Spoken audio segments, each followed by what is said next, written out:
I would describe it as a place for kids to just kind of express themselves. I look forward to coming to AYRP every day because I can see my favorite staff and play with my friends and have fun. It's like a small community. I just like hanging out with the kids. I enjoy our craft days together, when we're outside. When I used to be an elementary student, I also was one of the kids who attended the AYRP program, and working at PAN, I just want to give back to that community and bring that same energy to the kids. One thing that I look forward to is making food projects, because every time we would make a food project, it would be super duper yummy. I like to see the kids get out of their comfort zone, and I like to see their growth and build rapport with other children and other teachers too.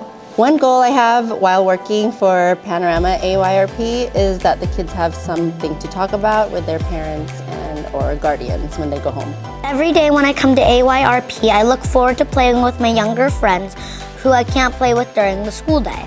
I look forward to this because, as I said, I can't see them every day, and this gives me an opportunity to play with them and enjoy their company. I like dodgeball because it's really competitive, really fun, and the way you could dodge is pretty cool. One of my favorite memories with the kids is any group activity, really, like musical chairs. I enjoy watching it because they get very competitive, just watching them battle each other for the chair and stuff. My favorite staff is Miss Annie because she's cool.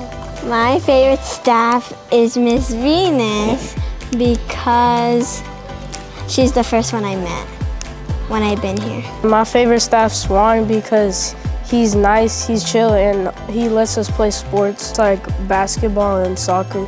My favorite staff is Miss Julia because I love her, and then because she's beautiful and she's lovely.